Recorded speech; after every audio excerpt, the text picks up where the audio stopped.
I took my wife's handbag to an old leather shop near the harbor just to fix a stuck zipper. But when I came back, the owner didn't hand it over. His face was pale. He locked the door and whispered, "Call the police now. And don't tell your wife." Then he opened a hidden compartment at the bottom of the bag.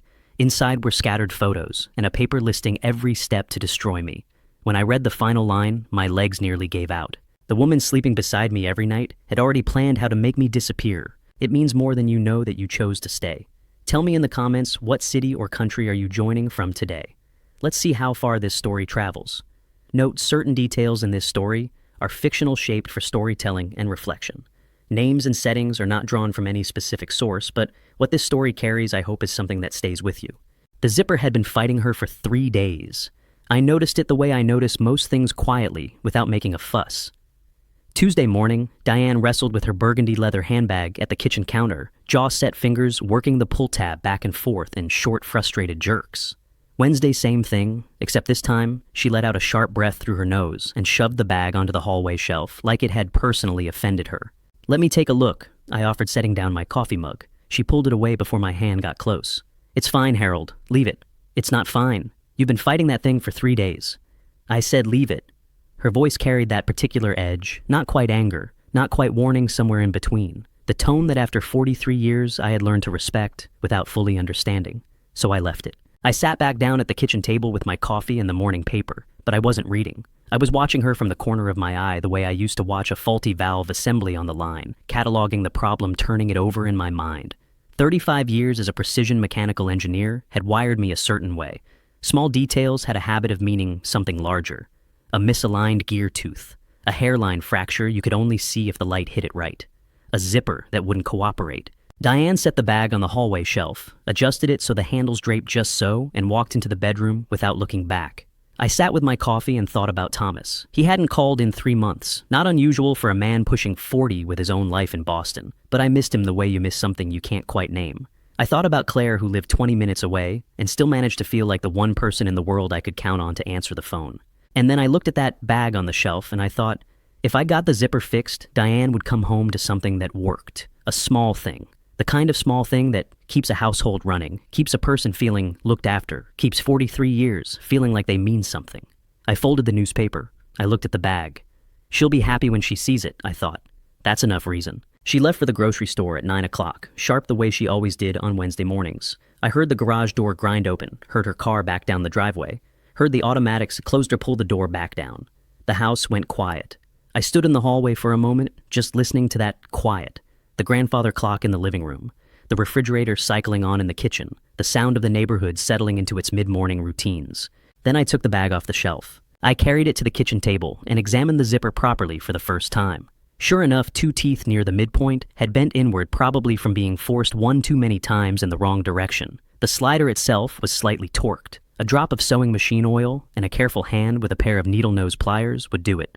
But I didn't want to risk scratching the leather or getting oil on the lining. This bag was good leather. It deserved a professional. I wrapped it in a canvas tote bag from the hook by the back door. Before I picked up my car keys, I pulled out my phone and typed a message to Thomas. "Free this morning. Call when you get a chance, son." I set the phone face up on the counter and waited about 30 seconds. No reply. He was probably already buried in whatever had buried him for the last 3 months. I pocketed the phone, picked up the tote bag, and walked through to the garage. The Volvo was cool and smelled faintly of the pine air freshener Claire had clipped to the vent last Christmas. I backed out slowly the way I have done every morning for the past 11 years, in this house checking the mirror twice before pulling into Westbrook Drive. It was a 15-minute drive to the old port, easy parking on a Wednesday morning. I had been to Leary Leather maybe 40 times over the years. A new belt buckle here, a briefcase restitched there, a pair of dress shoes resold for a retirement dinner I had not particularly wanted to attend. Vince Leary knew my face the way neighborhood tradesmen know the faces of reliable customers. Not friendship exactly, something quieter and more durable than friendship. I drove with the heat on low and the radio off. I'll be back before she is, I thought. She'll never know it left the house. The bell above the door of Leary Leather gave its familiar 2-note jangle as I pushed inside, and the smell hit me the way it always did. Rich, dark, faintly animal, the smell of things built to last. The shop occupied a narrow storefront on Exchange Street 1 block from the waterfront, sandwiched between a coffee roaster and a frame shop. Vincent Leary had run it for 26 years, without changing much about the layout or the signage, which I had always considered a mark in his favor. He was at the front counter when I came in, bent over a woman's boot with a stitching awl, and he looked up with the unhurried expression of a man who has never needed to perform enthusiasm for customers. "Harold," he set the awl down. "Morning, Vince. Haven't seen you since March, April." "April," I said. Resoled the brown cap toes. "Right." He nodded, wiping his hands on the leather apron he wore, tied low around his waist. "What have you got?" I set the canvas tote on the counter and drew out the burgundy bag. "Zipper's binding, 2 teeth bent near center sliders, a little torqued. I don't want to force it and crack the leather around the pull." Vince took the bag with the practiced hands of a man who reads objects the way other men read faces. He turned it over, ran his thumb along the zipper track, pressed lightly at the corners. "Good piece," he said more to himself than to me. "This is full-grain cowhide mid-range tannery work, not cheap." He looked up. "Your wife's? Her birthday's in December. Thought I'd get it working properly before she noticed I'd taken it." The corner of his mouth moved. Not quite a smile, but close. "Sentimental." "Practical," I said. He turned the bag over one more time, examining the bottom, then set it on the counter. "I can have it done by 3. Oil the track, ease the teeth back, realign the slider. $40. "That's fine. Come back at 3. I'll call you if it's earlier." I buttoned my jacket, nodded once, and headed back toward the door. Behind me, I heard him carry the bag through to the back workroom, heard the sound of a stool scraping across a concrete floor, heard him settle into work. The bell above the door jangled again as I stepped back out into the October cold. The harbor was visible at the end of the block, gray-green and flat under a low sky. A pair of seagulls argued over something near the waterline. I stood on the sidewalk for a moment, turned my collar up, and walked back to where I had parked the car. Done before 3, I thought. Home before she knows. My phone rang at 2:47 in the afternoon. I was in the living room with a cup of reheated coffee and the crossword I had abandoned that morning, half listening to the wind picking up outside. Diane was upstairs. I could hear her moving around the familiar creak of the floorboard near the closet, the sound of drawers opening and closing. I looked at the screen. Vince Leary. "Harold." His voice was different, flat in a way that had nothing to do with his usual economy of words. "I need you to come back to the shop." "Everything okay with the bag?" A pause. Short, but I felt it. "Just come. Come now. Don't bring your wife." I set the crossword down on the coffee table. I looked at the ceiling at the sound of Diane moving around above me, and I kept my voice completely even. "I'll be there in 15 minutes. I told Diane I was running an errand. She didn't ask what kind. She rarely did. The bell above Leary Leather's door sounded different the second time, or maybe I was just listening to it differently. Vince was standing at the front counter when I came in, but he didn't greet me the way he had that morning. He just turned and walked toward the back workroom, and I followed him through the narrow corridor that smelled of leather conditioner and old wood, past the shelves of tools and spools of waxed thread, into the small room where he did his serious work. He had set everything on his workbench under the magnifying lamp. The burgundy bag was open, its lining turned back, the bottom panel removed and laid flat beside it, and on a clean square of brown paper arranged with a care that told me Vince had not known what else to do with them were 3 things I had not put there. 4 photographs printed on standard copy paper in full color. Diane. A man I did not recognize, mid-40s, dark jacket, the kind of unremarkable face that would disappear in any crowd. The Portland Harbor Hotel lobby in 2 of the shots. A hotel corridor in the other 2. The images were clear. There was no ambiguity about what they documented. A single sheet of paper folded in quarters, unfolded now, and smooth flat, typed in a clean small font. 12 numbered steps under the heading, Transition Plan. I read the first 3 lines and felt something cold settle behind my sternum. Step 4. Establish pattern of cognitive concerns with family physician, minimum 60 days documentation. Step 9. Execute financial transfer authorization. At the bottom of the page underlined target completion, December 15th, 2025. And a small square of notepaper, handwritten 2 lines. Plan B stairs or meds, whichever comes first. I read everything twice. The room did not change. The lamp was still warm. The smell of leather was still in the air. Vince stood to my left with his arms crossed and his jaw tight, not watching me read, looking instead at the wall, giving me what privacy he could in an 8x10 room. I folded the notepaper back along its original crease. I set it down beside the photographs. I looked at the date on the transition plan. No date of creation, only the December 15th deadline, and I did the math without trying to. 9 weeks. Give or take. "Harold!" Vince's voice had dropped to something close to a murmur. "You need to call the police. Right now. Don't go home tonight." I looked at the checklist, then the photographs, then the 2-line note with its casual handwritten mention of stairs and medication. I thought about what a single phone call to the police would produce at this moment. Diane would say the photographs were old, taken out of context. She would say the checklist was nothing a private journal entry, a worry list, the kind of thing any spouse writes when they're frightened about their partner's health. She would say the note was a misunderstanding, and she would say it calmly with the quiet confidence of a woman who had spent considerable time thinking about exactly this kind of scenario. I had 4 photographs and a piece of paper. I needed more than that. "Not yet," I said. My voice came out steady, which surprised me slightly. "Not yet, Vince." He looked at me then, really looked. "You understand what that says?" "I understand exactly what it says." "Then what are you waiting for?" I picked up the folded notepaper one more time, looked at the 2 lines, set it back down. Stairs or meds, whichever comes first, written in the same handwriting that had signed 43 years of birthday cards. "I'm waiting," I said, "until she doesn't have a single door left to walk out of." She was already asleep when I got home, or she was pretending to be. After 43 years, I still could not always tell the difference, and that thought, which once would have seemed merely philosophical, now carried a different kind of weight. I undressed in the dark, moved to my side of the bed, lay down on top of the covers for a moment before pulling them back and getting underneath. The mattress shifted slightly with my weight. Diane did not move. Her breathing was slow, and even the particular rhythm I had fallen asleep beside for decades. I looked at the ceiling. The streetlight outside pushed a thin line of amber through the gap in the curtains, running diagonally across the plaster, like a fault line. I tracked it with my eyes, and I did not think about how I felt. I thought about what I knew. Item 1, there was a hidden compartment in her bag, constructed to be undetectable under normal handling. That compartment had existed long enough to accumulate 4 photographs and 2 written documents. This was not impulsive. This was planned. Item 2, the transition plan had 12 steps. 4 of them had already been completed based on what I could infer. Step 4, establishing a pattern of cognitive concerns with a family physician, was already underway, or I had no reason to assume otherwise. 60 days of documentation the plan specified. That meant it had started in October, at the latest possibly earlier. Item 3, Plan B stairs or meds, whichever comes first. 7 words, written in the same hand that had left me notes on the kitchen counter for 4 decades. Dinner in the fridge, back by 8. Don't forget your appointment. The same hand. I did not let myself stay on that for long. Staying on it would not help me. I thought about Thomas asleep in Boston, who knew nothing. I thought about Claire 20 minutes away, who knew nothing. I thought about what a grieving widow looked like to the people around her. And I thought about how well Diane understood the people around her. And I thought about December 15th, 9 weeks. I could not afford to be angry. Anger was a luxury that required safety, and I was not safe.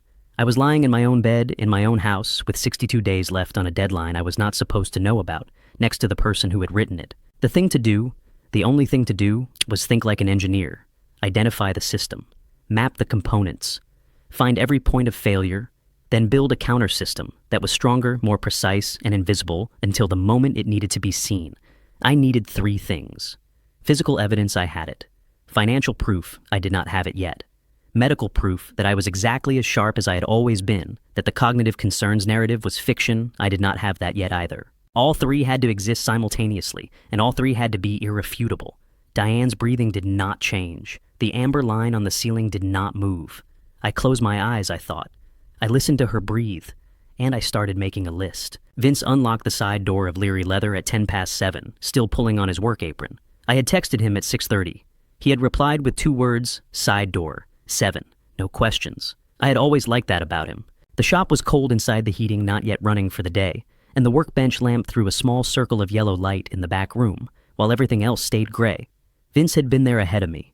The photographs and the 2 documents were already laid out on the brown paper square, exactly as he had left them the previous afternoon, as if he had known I would come back and had not wanted to disturb anything in the meantime.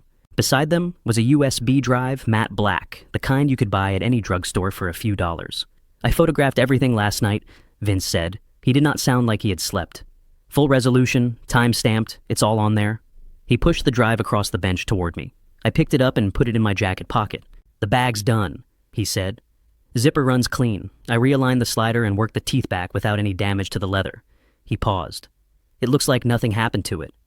That's exactly what it needs to look like.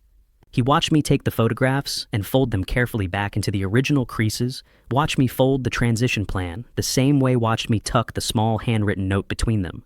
I wrapped the 3 items in a piece of tissue paper from his supply shelf and slid them into my inside jacket pocket alongside the USB. Put the bag back in the canvas tote, I said. I'll take it home and get it back on the shelf before she's downstairs.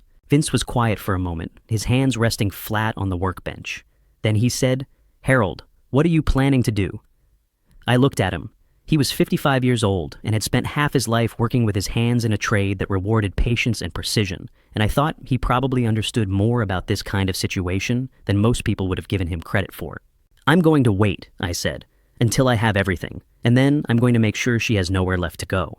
And in the meantime, you're going to go home and act like nothing happened." "Yes." He picked up the burgundy bag and placed it carefully in the canvas tote. He smoothed the handles so they lay flat. "You're a cooler man than I am," he said. "I'm a careful man," I said. "There's a difference." I took the tote from him, thanked him, and went back out the side door into the October morning. The streets of the old port were just beginning to wake up. A delivery truck idling on 4th Street, a woman in a yellow jacket walking a dog along the waterfront, the harbor pale and still between the piers. I drove home. Diane's car was still in the garage. I went in through the kitchen, hung the canvas tote on the hook by the back door, took the bag out and set it on the hallway shelf, with the handles draped exactly as they had been when she left it there 2 days before. I had been home for 4 minutes when I heard her moving around upstairs. I went to the kitchen, filled the kettle, and set it on the burner. By the time the water boiled, I had the mugs out, the coffee measured, and the newspaper open to the page I had been reading when Vince called me the day before. She'll come downstairs, I thought, and everything will look exactly like it always does. I intended to keep it that way for as long as I needed to. She came downstairs at 8:23. I heard her on the stairs before I saw her, the familiar creak of the 3rd step from the bottom, the soft drag of her slippers across the hardwood. I already had the coffee poured, 2 mugs the way we'd done it every morning for more years than I cared to count. "Morning," I said, not looking up from the newspaper. "Morning."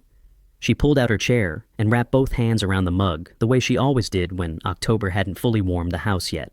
We sat in comfortable silence for a few minutes. We had always been that kind of household, no obligation to fill the quiet before the second cup. I turned a page of the newspaper and read nothing on it. "I might call Claire," she said. "See if she wants to come Saturday." "That'd be nice. Thomas probably won't make it until Christmas." "Probably not." She sighed, not unhappily, just the way you acknowledge distance without dwelling on it. Then she reached for the cream, and her eyes moved just for a single second to the hallway shelf. 1 second, no more. It wasn't admiration. It wasn't habit. It was the look of a person confirming that a lock is still engaged, quick, precise, satisfied. Then she looked back at her coffee and stirred it slowly, and her face was as open and calm as any other Wednesday morning. "The maple is really something this year," she said, nodding toward the backyard window. "It is." I agreed. I got up and refilled her mug without being asked. She smiled and thanked me. We sat together in the warm kitchen light, and I kept my face perfectly still, and I thought about 9 weeks, and I thought she just checked on it. She doesn't know it's already been opened. "More toast?" I asked. "No, I'm fine." She was looking at the maple again, genuinely pleased by it. "Not yet," I told myself. Be patient. Be exactly who she expects you to be. She left at 2:15 to meet a friend for lunch. I watched her car back out of the driveway and waited until the sound of the engine disappeared completely before I moved. I went to my study, the small room Diane called my clutter room, and rarely entered, closed the door, and opened the laptop. I plugged in Vince's USB drive and pulled up the photographs first. The man in the dark jacket was maybe 45. Broad shoulders, unremarkable face, the kind of confidence that doesn't need to announce itself. 2 shots in the Portland Harbor Hotel lobby, 2 in an upstairs corridor. Clear images. No ambiguity. Then I opened the transition plan. I had read it twice already, once in shock at Vince's workbench, once lying in the dark. I read it a 3rd time now, with a pencil in my hand, the way I used to read a technical schematic I needed to reverse engineer. Step 4. Stopped me cold. Establish pattern of cognitive concerns with family physician, minimum 60 days prior to filing. That meant Dr. Pierce had already been approached, or was about to be. I underlined it twice. Step 7. Execute durable power of attorney financial. That required my signature, or something that looked enough like it. Step 12. Final arrangement no later than December 15th, 2025. I turned to a fresh page of my legal pad and wrote 3 lines. Layer 1, physical evidence, done. Layer 2, financial proof. Need bank records, need documentation of forgery. Layer 3, medical proof, independent evaluation. Need physician not connected to Diane. At the bottom, I wrote 1 word and underlined it 3 times simultaneously. 1 layer alone could be explained away. 2 might be framed as a misunderstanding, but 3 delivered together from 3 independent sources with a paper trail that had been building for weeks. That was a structure that didn't fall when you pushed on any single wall. She has 12 steps, I thought, locking the legal pad in the fireproof box at the back of my filing cabinet. I only need 3. 2 nights later, Diane went to bed early. She said she had a headache. She kissed me on the cheek the way she always did, and I listened to her footsteps on the stairs until the bedroom door closed. I sat with my book for another hour, then went up to retrieve a novel I had left on my nightstand. That's when I noticed the vanity drawer, not fully closed, a 1/4 inch of navy blue showing at the corner. I stood very still. Diane's breathing from the bed was slow and even. I lifted the folder out and took it to the bathroom, closed the door, turned the tap on low, and opened it under the vanity light. Petition for appointment of guardian, State of Maine, probate court. In Maine, a guardianship petition asks a judge to declare someone legally incapacitated, unable to make their own decisions about health, finances, or property. Once a court grants it, that person loses the legal right to refuse medical treatment, manage their own money, or sign any document on their own behalf. The respondent listed on this form was Harold James Bennett. The form was 80% complete. Diane had filled in my date of birth, our address, the children's names. The section describing my alleged incapacity cited progressive memory impairment, impaired judgment, and inability to manage financial affairs. 3 careful paragraphs written by someone who had thought hard about what a judge would find credible. 2 lines remained blank. 1 required a physician's signature. 1 required a filing date. Clipped inside the cover was a business card, Martin Klein, Esquire. On the back, in Diane's handwriting, ready when you are. I stood at that counter for a long time, with the water running softly beside me. She didn't need me dead, not yet. She needed me declared legally incapable first. Every door locked from the outside, every signature invalidated every objection I might raise, rendered meaningless by a court order. After that, Plan B stairs or meds, whichever comes first, required no staging at all. I put the folder back exactly as I'd found it, 1/4 inch gap at the corner, exactly right. I went downstairs and sat in the living room, with the book open on my lap, and didn't read a single word. Tomorrow, I thought, 6 in the morning, from the car, 3 blocks away. Evelyn Hart is going to answer that phone. I left the house at 5:55 in the morning. Diane was still asleep. I dressed in the dark, took my jacket from the hook by the back door, and walked 3 blocks down Westbrook Drive to where the street curved and the houses thinned out. The October air was sharp and raw, the sky still a deep charcoal gray, the harbor invisible somewhere beyond the rooftops. I sat in the driver's seat without starting the engine and pulled out my phone. Evelyn Hart had been a real estate attorney 8 years ago, when a commercial property transfer I was involved in went sideways. A boundary dispute, a forged survey. A seller who had decided creative documentation was an acceptable substitute for honesty. She had found the problem in 40 minutes of reading what 2 other lawyers had missed entirely. We had worked together for 3 weeks, and I had left with the clear impression that she thought in systems the same way I did. Not feelings first, structure first. Find where it breaks, then fix it. I found her number and pressed call. She picked up on the 3rd ring. Hart, Evelyn, it's Harold Bennett. I don't know if you remember. I remember. No pause, no warmth, no performance of surprise. Just the flat efficiency of someone who filed things properly in their memory. 8 years ago, the Westbrook survey dispute. What's happened? I gave her 3 minutes. No editorializing, no emotion, just the sequence of events in order. The bag Vince, the photographs, the transition plan, the guardianship folder, the note about stairs and medication. I heard her pen moving on paper while I talked. When I finished, she was quiet for exactly 10 seconds. I counted. All right, she said. Here's what you do not do. You do not confront her. You do not change your behavior in any way she could notice. You do not move money close accounts or make any financial changes whatsoever. Any of those things could be used against you later. It makes you look reactive, or worse, guilty of something yourself. A pause. Can you do that? Yes. There's someone else I want you to think about, she said. Your household accountant. If Diane has been moving assets, the accountant either knows or has been deliberately kept from knowing. Either way, that person is relevant. Her name is Lena Marsh. She's been with us 7 years. I'll look into her quietly. Don't approach her yourself yet. Another pause. Come to my office today. 2 o'clock. Come alone. Don't tell Diane where you're going. Understood. Harold. Her voice shifted just slightly, not softer, but more direct.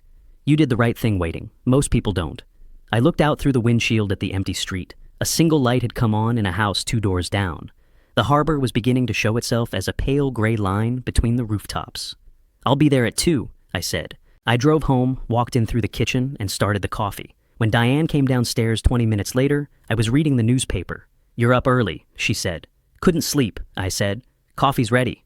She smiled and poured herself a cup, and neither of us said anything else, and the morning continued exactly as it always did. Her office was on the 4th floor of one city center, a clean angular building 2 blocks from the waterfront. The receptionist showed me to a private conference room, long table, 3 chairs. The blinds angled to keep out the afternoon glare. Evelyn Hart was already inside when I arrived, a yellow legal pad in front of her, and a cup of black coffee she clearly hadn't touched. She was 49 trim, with short gray streaked hair, and the kind of posture that suggested she had never in her adult life slouched in a chair. She stood when I came in, shook my hand once, and sat back down before I had fully settled into my seat. "Walk me through it again," she said, slower this time. I laid everything out, the photographs, the checklist, the guardianship petition, the Plan B note. I had brought the USB drive. She plugged it into her laptop, without being asked, studied the images in silence, read the transition plan twice, and wrote steadily on the legal pad throughout. When I finished, she set her pen down and said, 3 layers, that's what we need. That's what I figured. Physical evidence, you have it. Financial proof, we need bank records, and we need to establish the forgery on the power of attorney before she tries to use it. Medical, we need an independent cognitive evaluation from a physician with no connection to your family. She drew 3 columns on the legal pad and labeled them as she spoke. And all 3 have to be ready at the same time. You understand why? 1 layer is anecdotal, 2 is a dispute, 3 is a case. She looked up at me, and something in her expression shifted, not quite approval, but recognition. Exactly. She tapped the legal pad with her pen. There's 1 more piece. Your accountant, Lena Marsh. I ran a background check this morning. She's clean professionally, no prior issues. But if Diane has been directing her to process irregular transfers, Lena is either complicit or she's a witness who doesn't know she's a witness yet. She paused. I'll approach her through proper channels. Not yet, but soon. What do I do in the meantime? You go home, Evelyn said flatly. You make dinner. You watch television. You act like a man who has absolutely no idea that anything is wrong. She picked up her coffee, looked at it, put it back down. How long can you do that? I thought about the amber line on the ceiling, about Diane's breathing in the dark, about the breakfast table and the maple tree and 43 years of Wednesday mornings. As long as I need to, I said. Evelyn nodded slowly. Then we have a chance. I stood to leave. At the door, I turned back. How long do we have? She glanced at the transition plan on her screen. December 15th was visible at the bottom of the page. 5 weeks, she said. Maybe 6 if she runs into delays. A beat. So, let's not have delays on our end. It started on a Sunday. Small things, quiet things, the kind that leave no mark. We were at the breakfast table when Diane set her mug down and said with a look of gentle concern that was almost perfectly constructed, "Did you remember where you put the car keys last night? You were looking for them for a while." I had not been looking for them. I knew exactly where the keys were on the hook by the back door where they had lived for 11 years. I had put them there myself at 7:15 the previous evening. Found them fine, I said, turning a page of the newspaper. Oh, good. She stirred her coffee. I just worry sometimes. You've seemed a little scattered lately. I said nothing. I kept my eyes on the page. 2 days later, over dinner. I already told you about Sharon's appointment, Harold, last Tuesday. Don't you remember? She had not told me. I was certain of it. I kept a precise mental log of our conversations now, the way I used to track tolerances on a machine component, noting every deviation from spec. She had not mentioned Sharon's appointment on Tuesday or any other day. Must have slipped by me, I said, and picked up my fork. She reached across and touched my hand, soft, concerned. I just think maybe we should talk to Dr. Pierce. Just a checkup, nothing serious. I looked at her hand on mine. Sure, I said. Whatever you think. That night, I sat at my desk with the door closed and wrote it all down. Date, time, exact words, context. Every entry in my own handwriting time-stamped on my phone as a backup. A record she didn't know existed of conversations she thought would dissolve into the ordinary fog of daily life. She was building a version of me, forgetful, uncertain, a man who needed managing. I was building a different record entirely. She's writing me out, I thought, closing the notebook. So I'm going to make sure there's another version of the story. One she can't edit. Diane had yoga every Monday morning from 9:30 to 11. She had kept that schedule without exception for 6 years, which meant I had a 90-minute window, reliable, predictable, and wide enough to work with. I had learned over the past 2 weeks to think about her schedule the way I used to think about maintenance windows on a production line. Every gap was an opportunity. Every predictable absence was a door left open. I left the house at 9:45 and drove to First Harbor Bank on Middle Street. The branch was quiet on a Monday morning, a teller helping an elderly woman near the door, a young man at the far counter filling out deposit slips, the low hum of climate control overhead. I didn't go to a teller. I went to the receptionist near the back and said I needed to speak with someone in fraud prevention, not customer service. Fraud prevention specifically. She gave me a look that was professionally neutral and asked me to wait. Maya Collins came out 4 minutes later. She was 41, with close-cropped natural hair, and the kind of composed, unhurried manner that suggested she had heard most things before and found very few of them surprising. She shook my hand, introduced herself by name and title, fraud prevention specialist, and showed me to a small private office off the main floor. "What can I help you with, Mr. Bennett?" she asked, settling into her chair with a notepad ready. "I have a joint savings account here with my wife," I said. "I have reason to believe there have been unauthorized transactions on that account. I'd like to review the activity for the past 12 months. She typed without looking at the keyboard. "I can pull that up. Can I ask what specifically concerns you? I believe my signature may have been forged on an authorization document." She stopped typing, looked at me directly for the first time. "All right," she said, and her voice had shifted, still professional, but with a new quality of attention underneath it. "I'm going to need you to come back Wednesday. Bring a valid ID and any original signed documents you have from before this year, something we can use as a baseline comparison." She paused. "Can you do that?" "Wednesday at 2, I said. "I'll be here." She walked me back to the lobby, shook my hand again, and said nothing further. I was out the door at 10:43. Diane's yoga class ended at 11. I drove home, parked in the garage, and was sitting in my chair with the newspaper when I heard her car in the driveway 17 minutes later. "How was class?" I called from the living room. "Good," she said, dropping her bag by the door. "Instructor tried a new sequence. My shoulders are going to hate me tomorrow. There's coffee if you want it." "You're a good man, Harold Bennett." She said it lightly, the way you say something you've said 100 times before, moving through the kitchen without stopping. I looked at the newspaper in my hands and said nothing. I just listened to the sound of the cabinet opening, the pour of coffee into a mug, the ordinary music of a Monday morning. Not yet, I thought. 2 more days. Maya had the records ready when I arrived Wednesday at 2 o'clock sharp. The private office felt smaller in the afternoon, the light coming in, flat and gray through the half-open blinds. She had 2 documents on the desk, each one sealed in a clear protective sleeve, and she had turned her monitor so I could see the screen from my side of the desk. "I want to show you something," she said, pulling up 2 images side by side. "This is your signature from the original joint account agreement in 2019. She pointed to the left image. "And this is the signature on a financial power of attorney authorization filed in August of this year." I looked at both of them. They were close. Someone had put real effort into it. The general shape was right, the loop on the H, the way the double T dropped below the line. But I had signed my name roughly 40,000 times in my life, and I knew exactly what it felt like. The specific angle my wrist naturally carried, the slight rightward lean on the last letters. The 2025 signature leaned differently, by maybe 3 degrees, consistent through the entire signature, which meant it wasn't random variation. It was someone who had practiced from a sample and hadn't been able to fully unlearn their own muscle memory. "The downstroke on every letter angles right," Maya said, tracing it with her pen without touching the sleeve. "Consistent deviation throughout, that's characteristic of someone copying from a model rather than signing naturally." She looked up at me. "Mr. Bennett, in my professional opinion, this signature was not written by the same person." The words landed in the room like stones dropped into still water. "How much has moved?" I asked. My voice was steady. I was proud of that. Maya pulled up a transaction summary on her screen and turned it toward me. 4 transfers over 4 months, June through September of this year, each one under $90,000. I looked at the total. $340,000. Why under $90,000? I asked, though I already knew. Federal law requires banks to report cash transactions over $10,000 automatically, she said carefully. Structuring transactions to stay under reporting thresholds is itself a federal offense, regardless of where the money came from. Where did it go? A third-party account. We're still identifying it. She held my gaze. "Mr. Bennett, I need you to come back Friday. There are additional steps we need to take, and I want our compliance officer present." A brief pause. "I'm sorry. I know this isn't easy to hear." I looked at the number on the screen one more time. $340,000. Gone since June while I was living my ordinary life, reading my newspaper, refilling her coffee cup every morning. I'll be here." I called Evelyn from the parking garage before I started the car. She picked up on the second ring. I read her the numbers from memory, 340,004 transfers June through September, each one structured under the reporting threshold. I heard her pen moving before I finished the second sentence. "That structuring is a federal offense," she said the moment I stopped talking. "Bank Secrecy Act. Even if the underlying money was legitimately hers, deliberately breaking up transfers to avoid automatic reporting is a crime in itself." A pause. "This is good, Harold. This is layer 2 taking shape." "There's more," I said.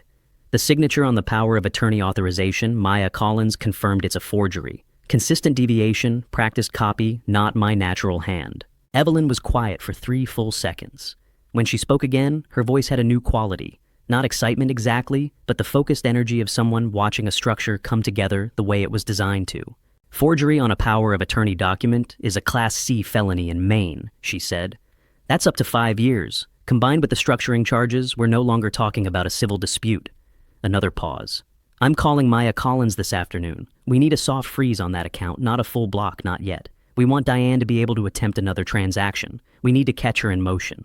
What does a soft freeze do exactly? Any transaction over $5,000 gets flagged and held for 48 hours before it clears. Maya notifies us before the money moves.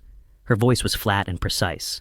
Diane won't see any change from her end. She'll think everything is normal, but the next time she tries to move money, we'll know about it before it leaves. I sat in the parking garage and looked at the concrete wall in front of me, the low buzz of the overhead fluorescent light, the smell of cold exhaust and motor oil. She's going to try again, I said. Yes, Evelyn said. She is, and when she does... She left the sentence open deliberate. We'll be ready, I said. Get home, Evelyn said. Act normal. I'll handle the bank. I started the car, pulled out of the garage onto Middle Street into the flat gray light of a Wednesday afternoon in October, and I drove home the long way down Commercial Street along the waterfront, past the piers, past the harbor, where the boats rocked quietly on the incoming tide. 340,000, I thought, watching the water through the windshield, since June. While I was reading the newspaper and refilling her coffee cup, I turned onto Westbrook Drive and pulled into the garage and sat there for a moment with the engine off. Layer 2, I thought. Done. Vince called me on a Wednesday afternoon in early November, just as the last light was leaving the sky. I found something, he said. No preamble, no greeting. Just those 3 words in that flat, careful voice I had come to associate with news I didn't want but needed. Can you come by tomorrow, after hours? I came the next evening through the side door, the way I always did now. The shop was closed and quiet, the workbench lamp burning its small yellow circle in the back room. Vince was standing at the shelves along the far wall, floor-to-ceiling wooden shelves, lined with ledger books, each one a different shade of brown and tan, each one dated on the spine in his neat handwriting. 26 years of work, catalogued and kept. He pulled one from the middle shelf without hesitating, opened it to a page marked with a strip of blue painter's tape. April 14th, he said, and handed it to me. The entry was in his handwriting, methodical and precise. Burgundy cowhide, handbag medium size. Customer request, re-bottom replace. Lining add, concealed interior compartment per hand-drawn specification. Below that, a description of dimensions and placement. And at the bottom, cash payment. Customer declined to leave name. Female approximately mid-60s. Short silver hair, navy jacket, gold band, ring right hand, 4th finger. I read it twice. April 14th, 6 months before I ever touched that bag. 6 months before the zipper gave me a reason to walk through Vince's front door.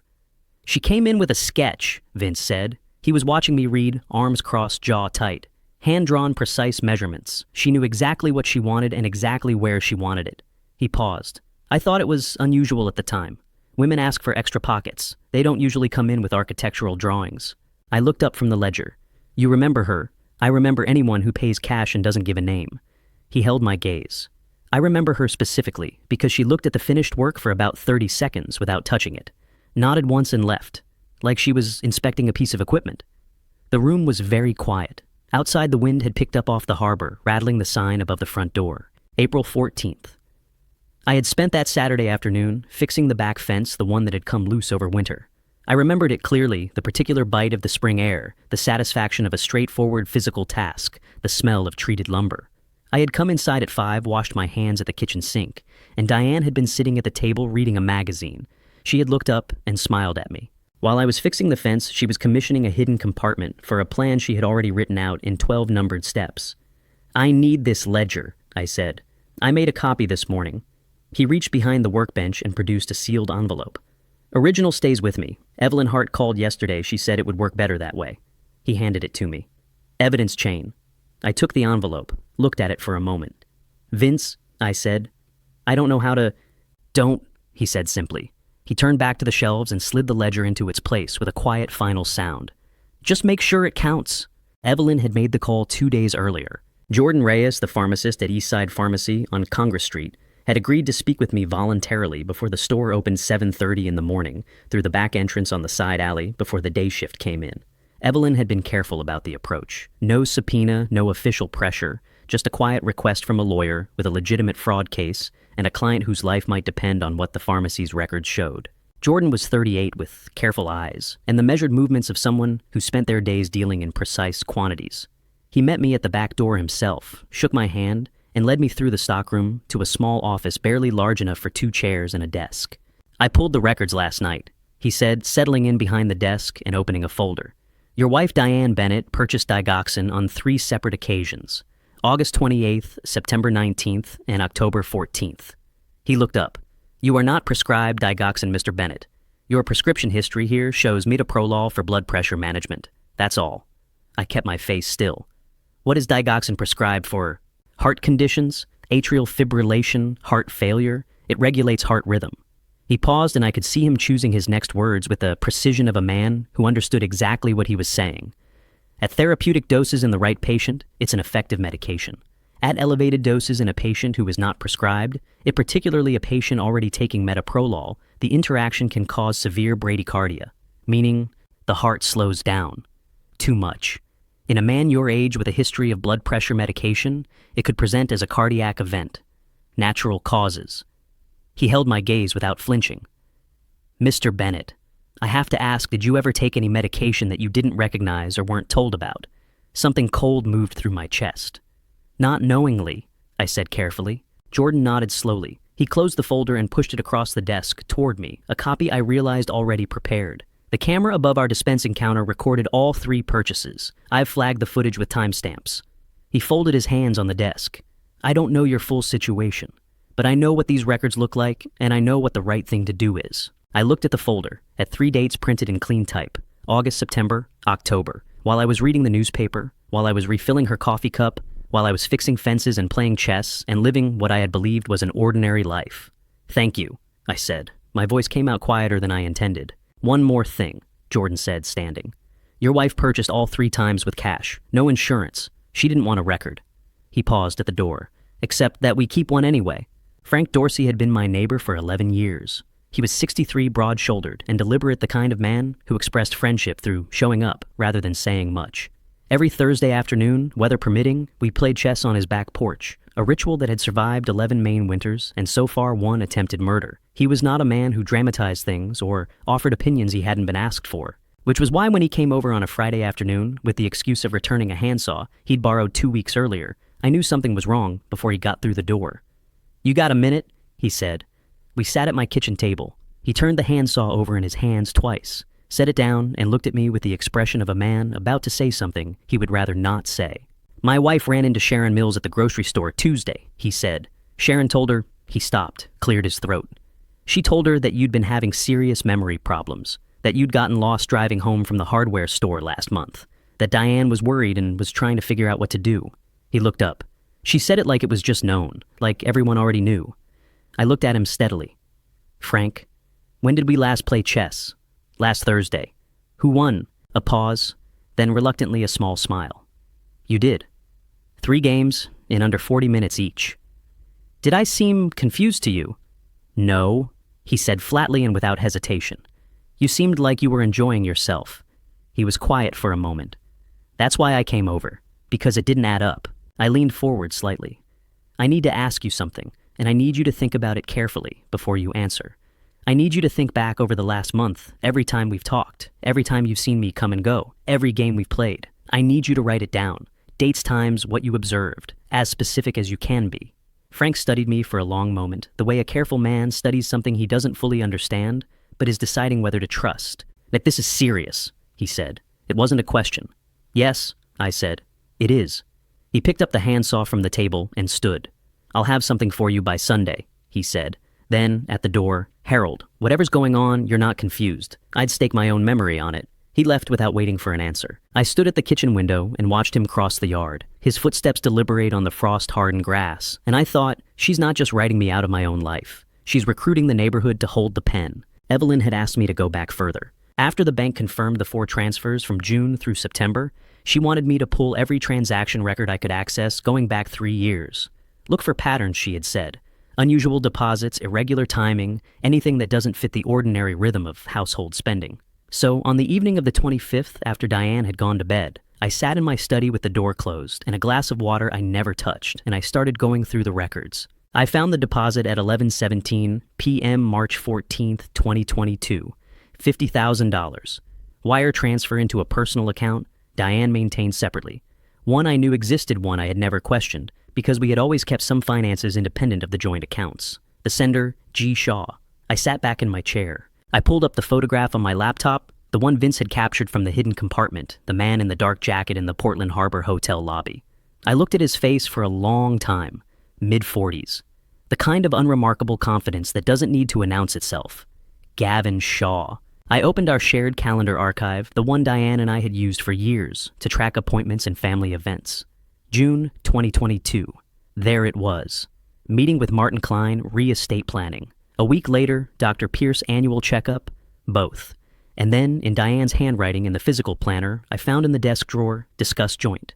Will medical POA. With Harold, approach carefully. March 2022. $50,000 from Gavin Shaw. June 2022. First conversation about joint wills and shared power of attorney. 3 months. The distance between a payment and a plan. I looked at the physical planner in my hand. Diane's handwriting looping in, familiar, the same hand that had written grocery lists and birthday reminders and notes left on the kitchen counter for 4 decades. Approach carefully. Something broke open in my chest, just for a moment.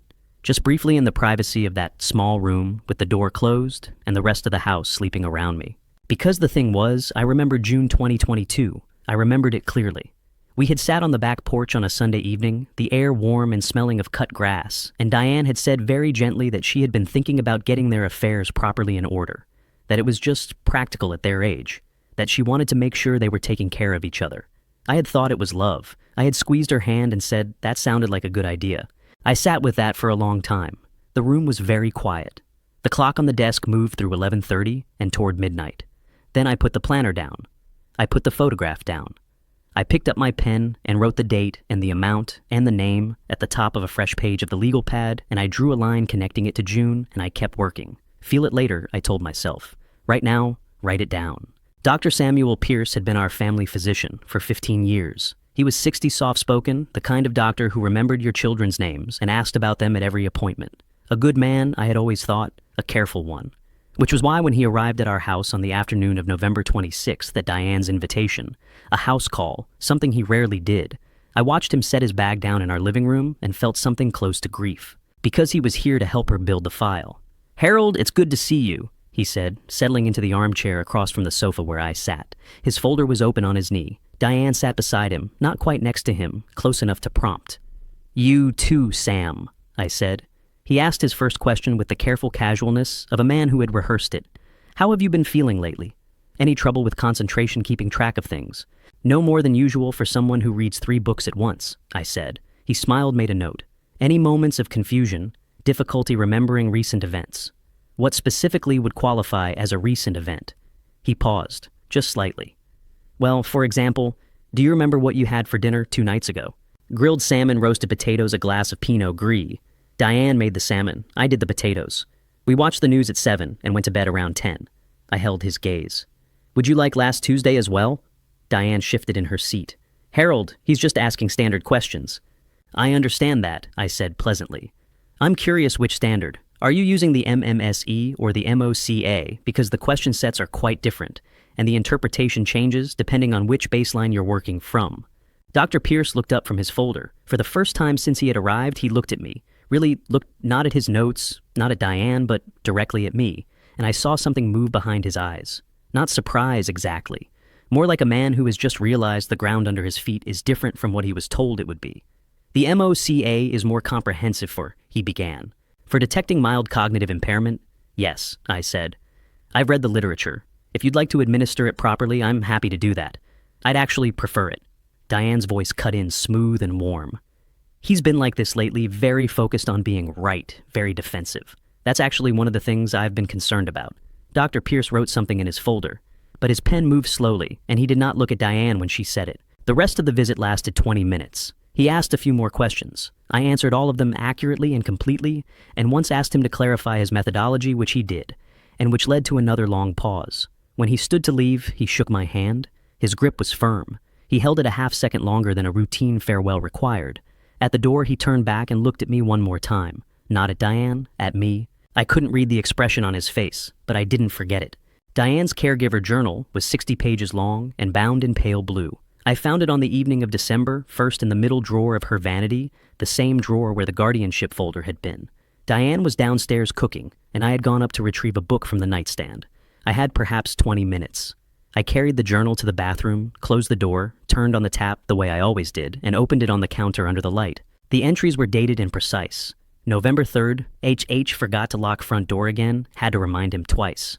November 8th, H couldn't recall dinner from 2 nights ago when I mentioned it.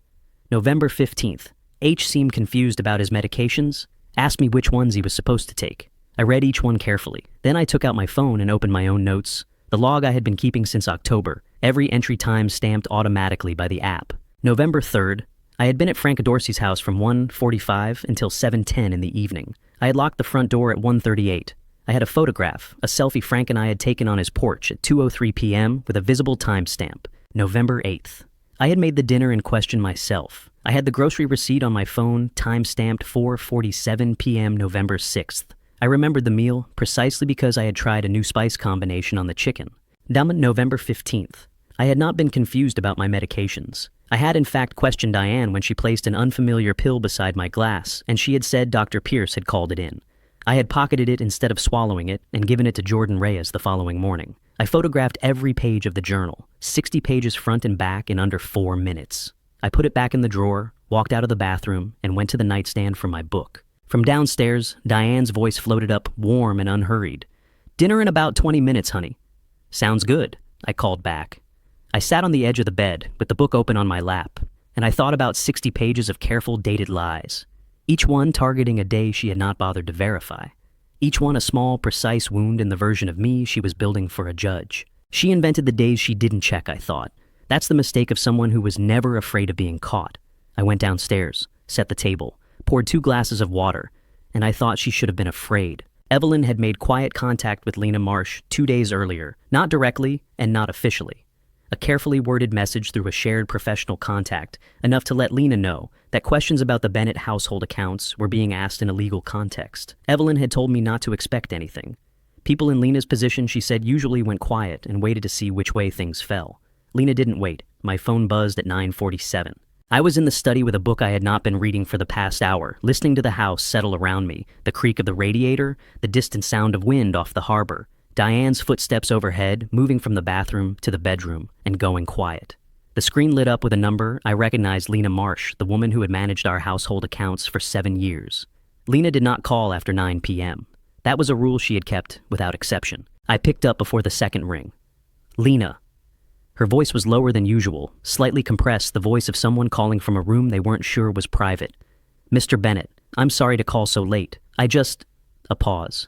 "I needed to talk to you away from regular hours." "Go ahead," I said quietly. I got up, crossed to the window, checked the yard from habit. "Mrs. Bennett called me yesterday," she said. "She wants me to finalize the property transfer documents before the 10th, this month." Another pause. I told her I needed your original signature on the transfer authorization. Not a scan, not a copy. The original. She said she would handle it. Lena's voice tightened. I asked again today. She told me, and I'm quoting here, that she hired me to complete paperwork, not to ask questions. I said nothing. I let the silence work. "Mr. Bennett." Her voice dropped further.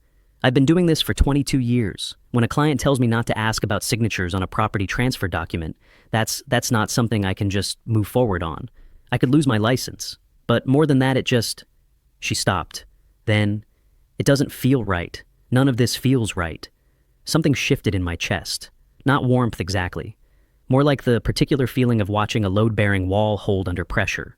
"Lena," I said carefully, "I need you to do 2 things. First, do not finalize any document that doesn't have my original in-person signature. Not for any reason. Second, I need you to promise me you won't tell her you called." A long pause.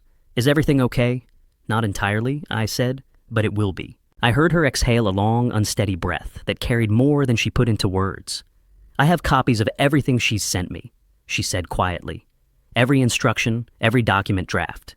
Keep them," I said. "Keep every one." After I hung up, I stood at the window for a long moment. The harbor was invisible beyond the rooftops, but I could smell it in the cold air coming through the gap at the sill, salt and distance, and the particular darkness of deep water. She's running out of time, I thought. And when people run out of time, they make mistakes. I noticed the camera on a Thursday afternoon. It was a small thing, the kind of detail that would have slid past most people entirely. The security camera at the top of the staircase had been there for 3 years, installed after a neighbor's house was broken into 2 blocks over. It was positioned to cover the full hallway, and the top landing a wide-angle view that caught both the bedroom doors and the head of the stairs. Except, it wasn't covering the hallway anymore. I was in the study with the door open 2 inches enough to see the corridor without being seen when I watched Diane stand on the second-to-top step, with her phone comparing the live camera view on the app to the angle she was adjusting by hand. She moved the bracket by perhaps 15 degrees, checked the app again, made a small, further adjustment. When she was done, the camera was pointing at exactly one thing, the top 7 steps of the staircase from the landing down to the 8th step at the precise angle that would capture a person falling from the top. I took out my phone and opened the same security app. I took a screenshot of the current camera view. Then, I went into the history folder and found a screenshot I had taken 6 weeks earlier when I was checking the battery level, the wide-angle hallway view, time-stamped October 19th. 2 images. Same camera. Completely different angles. After Diane went downstairs, I walked to the top of the staircase and stood there for a moment. 14 steps to the bottom. Oak treads, no carpet runner. The railing was solid. I had checked it myself 2 summers ago. I looked down the length of the stairs, and I thought about the phrase whichever comes first, and I gripped the railing with both hands and walked down slowly 1 step at a time, the way I intended to keep walking down for a long time yet. In the kitchen, Diane was humming quietly to herself. Something without a tune, the sound of a person absorbed in an ordinary task. 14 steps, I thought, sitting down at the kitchen table and picking up the newspaper. I'm going to count them every single time from now on. That evening, I opened my phone and emailed both screenshots to Evelyn, the wide-angle hallway view from October 19th and the current frame locked on the top 7 stairs. No message. She would understand what she was looking at. She replied at 10:53 p.m. with 2 words received. Good. She put it beside my orange juice at 7:45 in the morning. A single capsule, pale yellow, no marking on the casing. Not the white oval of my metoprolol, which I had taken every morning for 4 years and knew by sight and by feel. This was something different. Dr. Pierce called in a new one. Diane set her back to me at the counter, her voice completely casual. For your heart, he said to start it this week. I looked at the capsule beside the glass. I looked at Diane's back. I looked at the capsule again. In the United States, when a doctor prescribes a new medication, the prescription goes directly to the pharmacy. The pharmacy dispenses it in a labeled bottle with dosage instructions, the prescribing physician's name, and the patient's name printed on the label. A doctor does not call a patient's wife and ask her to hand-deliver a single unmarked capsule at breakfast. I picked it up, held it for a moment. Did the pharmacy deliver it? I asked. I picked it up yesterday. She turned from the counter with her own coffee, smiling the way you smile at someone who asks unnecessary questions. Pierce said to take it with food. I put the capsule in my mouth, took a long swallow of orange juice, felt Diane watching me from across the kitchen with the particular quality of attention that isn't quite watching and isn't quite not watching. Then she turned to rinse her mug, and I pressed my tongue against the roof of my mouth, and I removed the capsule into a paper napkin in my palm. I folded the napkin, put it in my shirt pocket. Good, she said, still at the sink. Pierce said it would take a few weeks to notice the difference. I'll keep that in mind, I said, and opened the newspaper. The next morning, I drove to Eastside Pharmacy before Diane was up. Jordan Reyes had the result. Before noon, digoxin 0.25 milligrams. Double the standard therapeutic dose for a patient with an indicated condition. In a patient already taking metoprolol, a beta blocker that also slows the heart, the combined effect at that dosage could cause the heart to slow to a dangerously low rate or stop its rhythm altogether, quietly, without warning, in a way that would look to any responding physician entirely consistent with natural causes in a 68-year-old man. Jordan set the result down on the desk between us and looked at me steadily. Call Evelyn, I said before he could speak. Already did, he said, 40 minutes ago. I looked at the result one more time. Then I folded it carefully and put it in my inside jacket pocket next to the legal pad and the USB drive and 43 years of a life I was apparently not supposed to finish. Layer 3. I thought, walking back to the car. Done. Evelyn called at 7:58 in the morning. Come in, she said. No greeting, no preamble. Now, if you can. I was at her office by 8:45. She was standing at the window when I came in, which was unusual. Evelyn Hart was a woman who sat at tables and worked from them, not a person who stood at windows. She turned when I entered and pointed to the chair across from her desk without sitting down herself. Dr. Pierce called me last night, she said. I went very still. He found my number through the Bar Association directory.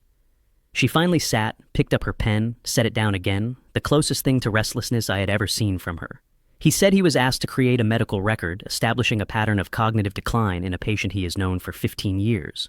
He said he met with that patient recently and found no evidence of cognitive decline whatsoever. She looked at me directly. He said he was not comfortable with what he had been asked to do, and he wanted the patient to know. The room was quiet for a long moment. He didn't know you were already my client, Evelyn continued. He just wanted to reach whoever was protecting you. She paused. He's already contacted Dr. Nora Whitman at Maine Medical Center. She's a neurologist, independent, no prior relationship with your family. He asked her to conduct a proper evaluation. Another pause. He also said he intends to file a voluntary report with the Maine Board of Licensure in Medicine, acknowledging that he allowed himself to be guided by a family member in creating documentation that he now believes was not medically justified. I sat with that for a moment. In 26 years of working with precision machinery, I had watched components fail and components hold. The ones that held under pressure were always the ones you hadn't designed into the load-bearing structure, the unexpected redundancies, the parts that weren't supposed to matter, but did. He's doing the right thing, I said finally. He is, Evelyn said. Late, but he is. She opened the folder on her desk. He's also providing a written statement that Diane Bennett initiated contact with him in September, and specifically requested documentation of memory concerns. That's conspiracy to commit fraud on the court. She looked up. Harold, this changes the shape of everything. I thought about the look on Dr. Pierce's face at my front door 3 weeks ago, the held handshake, the glance back that I couldn't read. He had been trying to tell me something. He just hadn't found the words yet. When can I see Dr. Whitman? I asked. Wednesday, Evelyn said. 10 o'clock, bring Claire. Dr. Nora Whitman's office was on the 3rd floor of Maine Medical Center, with windows that faced east and let in the flat winter light without apology. She was 52, with reading glasses pushed up into gray-streaked hair, and the particular stillness of someone who had spent decades listening carefully.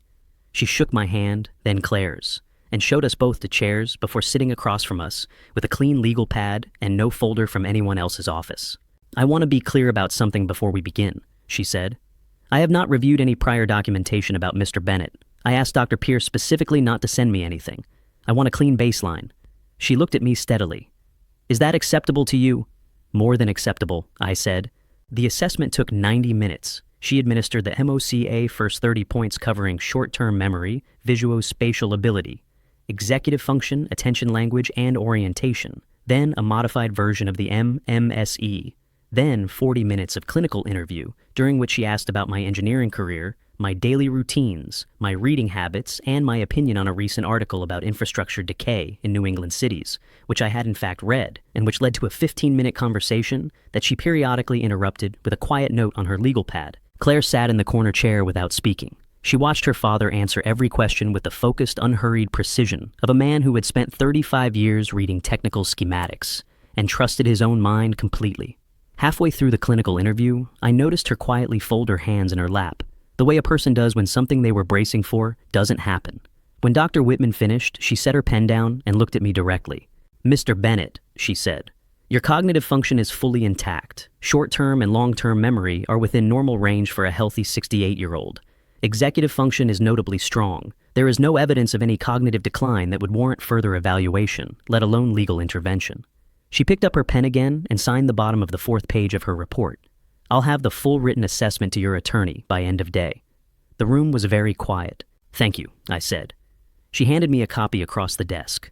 4 pages signed, dated the Maine Medical Center letterhead across the top. Mr. Bennett, she said, as Claire and I stood to leave. Her voice had shifted slightly, still professional, but with something else underneath. Something that sounded like carefully restrained anger on my behalf. No one should have to come here to prove they're themselves. I held the door open for Claire. No, I agreed. They shouldn't. Claire didn't speak until we were in the car. I pulled out of the Maine Medical Center parking lot and drove south without saying where I was going. She sat in the passenger seat with a copy of Dr. Whitman's report on her lap, her hands flat on top of it, and she looked out the window at the December street scrolling past. I took the route that followed the shoreline past the old ferry terminal, out toward the Cape. I parked at Portland Head Light and turned off the engine. The lighthouse stood white against a pewter sky, the Atlantic gray and enormous beyond the rocks. A cold wind rocked the car slightly. Neither of us moved for a moment. Tell me, Claire said. Her voice was quiet and even, not a question. A door she was holding open. So, I told her, not everything I gave her, the architecture, not every brick, the bag, the hidden compartment, the transition plan and its 12 numbered steps, the forged signatures and the $340,000, the caregiver journal with its invented entries, the yellow pill she had placed beside my orange juice, the camera on the staircase repositioned to capture 14 steps at the perfect angle. I talked for 25 minutes. Claire didn't interrupt once. When I stopped, she was quiet for a long time, looking out at the water. The lighthouse beam swept past in its slow rotation, indifferent to everything below it. "How long have you known?" she finally asked. "Since October 8th. 2 months?" It was an accusation, just the weight of it measured out loud. "I needed enough that she couldn't walk away from it," I said. "One piece wasn't enough. 2 pieces wasn't enough. I needed all 3 layers simultaneously, or she'd find a way to explain it." Claire turned and looked at me. Her eyes were dry, but something in her face had changed, a settling like a structure that has just found its true load-bearing position. "What do you need me to do?" she asked. "One thing," I said. "Come to the family meeting Saturday, and don't sign anything. Whatever she puts in front of you, whatever anyone in that room says, don't sign a single page." Claire held my gaze for a long moment. Then she nodded, once the way she had nodded as a child when she had fully understood something and didn't need it repeated. "Okay," she said. I started the car. The lighthouse kept its slow, steady rotation behind us as I pulled back onto the road. And I thought about Saturday and about 3 folders sitting in Evelyn Hart's office and about a woman who had spent 3 years building a plan she believed was invisible. She almost was right, I thought. Almost. I had not called Thomas. I had made that decision deliberately, and I had sat with it long enough to be certain of it. If he came down from Boston carrying his anger, and he would, because he was his father's son, he would walk into that room on Saturday and say something that gave Diane exactly the opening she needed, a confrontation she could reframe. A son defending his father in a way that looked to Sharon Mills and Rick Hollis like the behavior of a troubled family closing ranks. I needed the room to be quiet until the folders hit the table. Thomas would understand that, eventually. This was 10 days earlier, Wednesday the 3rd of December, before the yellow pill, before Dr. Whitman, before Claire stood at the edge of the Atlantic and said, okay, with the full weight of what that word meant. Evelyn had called it our 3rd meeting. I thought of it as the moment the plan stopped being a defense and became something else entirely. Her conference room had 3 folders on the table when I arrived. 1 red, 1 green, 1 yellow, arranged in a row with the precision of someone who had been thinking about this for a long time. "Sit down," she said. "I want to show you something." She opened the red folder first. Physical evidence, the photographs from the hidden compartment, the transition plan, the Plan B note, Vince Leary's ledger entry from April 14th establishing premeditation, the camera photographs before and after. She closed it and moved to the green. Financial. Maya Collins' report on the forged signature, the 4 structured transfers totaling $340,000. Lena Marsh's copies of every document Diane sent her, including the transfer authorization she refused to process without your original signature. She closed the green folder and opened the yellow. Medical. Jordan's pharmaceutical records and the camera footage from all 3 digoxin purchases. The test result from the capsule you didn't swallow, Dr. Pierce's voluntary statement, and she tapped the yellow folder. We're waiting on Dr. Whitman's independent evaluation. I looked at the 3 folders. And the sequence matters, Evelyn said, sitting down across from me. Red goes down first. It raises the question, is there an intent to harm? Green goes second. It proves the harm has already been occurring. Money is gone. Signatures have been forged. Yellow goes last. She paused. Because yellow removes every remaining defense she has. She cannot say you're confused. She cannot say you misunderstood. She cannot say the financial activity was authorized. She looked at me steadily. But the folders don't matter if she doesn't incriminate herself. We need her to say something that only the architect of this plan would know. She will, I said. When she's cornered, she explains. She's always explained. It's what she does when she believes she's the smartest person in the room. Evelyn held my gaze for a long moment. Are you certain? I thought about 43 years of Wednesday mornings and back porch conversations and a woman who had never once in my memory allowed a misunderstanding to stand uncorrected. I know her, I said. That's the one thing in all of this I'm certain of. Evelyn picked up her pen. Then we wait for her to call the meeting. She will, it's step 11 on her checklist. She wrote something on her legal pad. When she does, you text me 1 word. I'll be in my car on your street by 1:30. She looked up. And Harold, no matter what happens in that room, do not confront her before the folders are on the table. Not 1 word. Not 1 look she can read. I nodded. Outside, the December wind drove a scattering of dry snow against the office window. She'll call the meeting, I thought, pulling on my jacket. And when she does, I'll be ready. She made the calls on a Wednesday evening. I was in the study with the door pulled to not quite close the way I had learned to leave it when I needed to hear the house. Diane's footsteps moved upstairs, the familiar creak of the bedroom floorboard, and then her voice lower than usual, the careful quiet of a person who believes the walls are thicker than they are. I moved to the hallway and stood still. The first call, Rick Hollis, her cousin, a loud and physical presence I had always found exhausting. I heard his name, heard Diane say, Saturday 2 o'clock, the house heard the particular warmth she reserved for people she was managing. It's important, she said. Family matters. I need you there. The second call, Sharon Mills, her oldest friend, the woman who had been spreading quiet stories about my memory through the neighborhood for 3 weeks. Sharon, I need a favor. Just come Saturday. You'll understand when you're here. A pause. Then a third call, shorter, more businesslike. Martin Klein, the lawyer. Martin, Saturday afternoon? Yes, I think we'll be ready. Another pause. Come at 3:30. I want the initial conversation done before you arrive. I walked back to the study, sat down, picked up my phone, and typed a text to Evelyn Saturday the 13th. My house, 2 o'clock. Her reply came back in under a minute. I'll be on Westbrook Drive by 1:30. Text me when you need me inside. Everything is ready. I set the phone down on the desk and sat with the silence of the house for a long moment. Diane's voice had gone quiet upstairs. I could hear the faint sound of the television she sometimes watched before bed, the low murmur of a late news program filtering through the ceiling. Saturday, 3 days, 3. I thought about the 3 folders sitting in Evelyn's office, red, green, yellow. I thought about Claire, who would come through that front door on Saturday afternoon and sit across from me and not sign a single page. I thought about Frank Dorsey, who had promised he would have something written down by Sunday and had delivered it on Saturday morning, 12 pages of neat time-stamped handwriting, covering every day in November and the first 2 weeks of December. I opened the desk drawer and took out the legal pad. Looked at the 3 words at the top of the first page, the ones I had written in the dark weeks ago after coming home from Vince's side door in the gray October morning. Layer 1, Layer 2, Layer 3. Every line beneath them filled in now. Every box checked. She's calling her witnesses. I thought putting the pad away, and I've already called mine. Saturday arrived the way December mornings do in Portland, gray and cold, and without apology. I was downstairs by 6:45. The kitchen was dark except for the light above the stove, and I stood at the counter for a moment in the quiet, listening to the particular stillness of a house that doesn't yet know what the day holds. Then I filled the kettle and set it on the burner and texted Evelyn at 7, even today. Her reply was immediate, as if she hadn't slept either.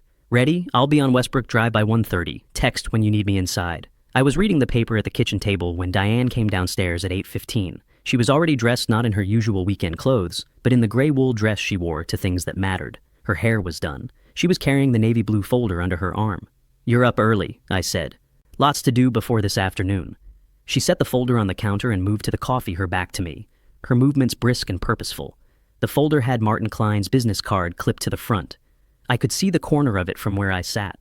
What's happening this afternoon? I asked. She turned and smiled at me. Warm practice, the smile of a woman who had been rehearsing this day for a long time. Just some family things I've been wanting to sort out. Claire's coming and Rick and a few others. A pause. Nothing to worry about. I'm not worried, I said. She held my gaze for just a moment too long. Then she turned back to her coffee, and I turned back to my newspaper, and we sat together in the gray December morning light, the way we had sat together 1,000 times before, except that this time I was counting the hours. At 9 o'clock, I went upstairs and showered and dressed slowly, taking my time with each step. I put on the jacket with the inside pocket, the one that had carried the USB drive, and the legal pad and the folded pharmacy report for the past 2 months. I checked the pocket out of habit, though. There was nothing in it today. Everything that needed to be carried was already at Evelyn's office, sorted into 3 folders by color. I came back downstairs. Diane was rearranging the living room chairs, her back to me, absorbed in the geometry of the space. She's setting a stage, I thought, watching her from the doorway. So am I. They came at 2 o'clock, give or take. Rick Hollis was first. He was 62, broad through the shoulders, with the kind of physical confidence that fills a doorframe before the rest of the person follows.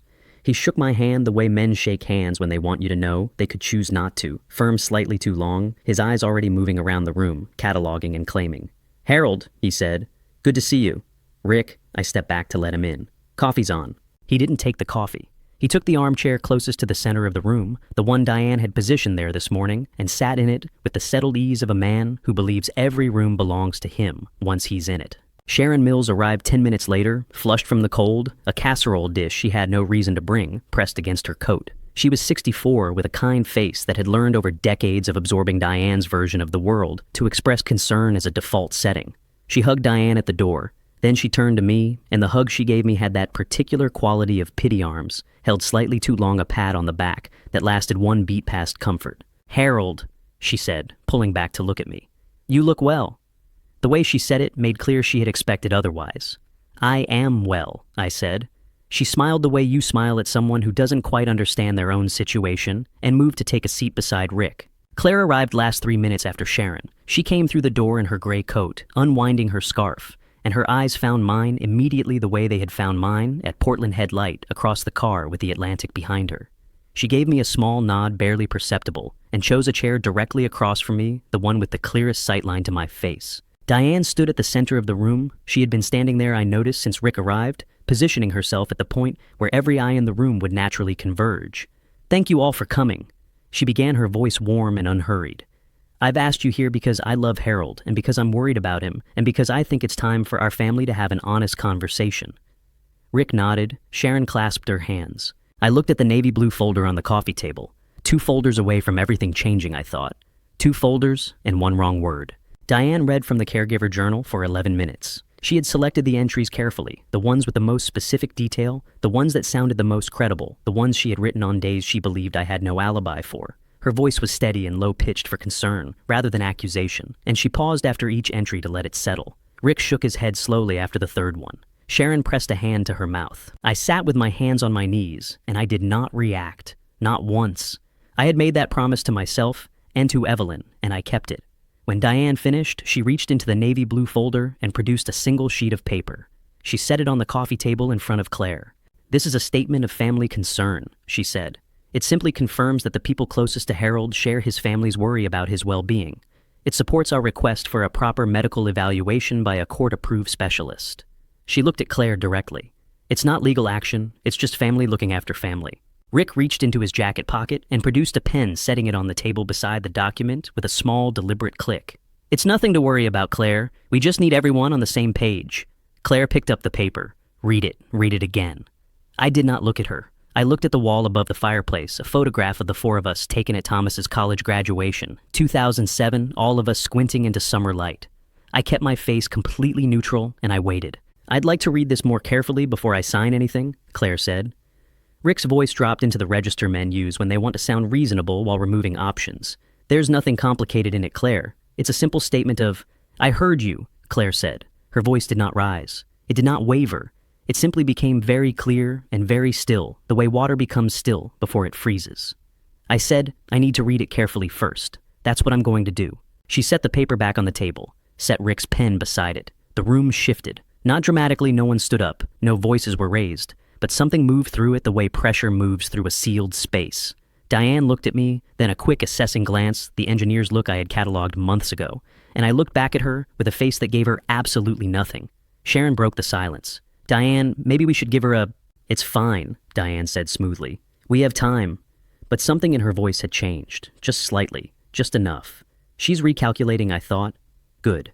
Diane brought the pill at 3 o'clock exactly. She came from the kitchen carrying a glass of water, and the familiar pale yellow capsule on a small ceramic dish, the same dish she used for vitamins, the same gesture she had been rehearsing for days. She set it on the side table beside my chair, with the practiced naturalness of a woman performing a routine she had performed many times. Except, she had never done this in front of other people before.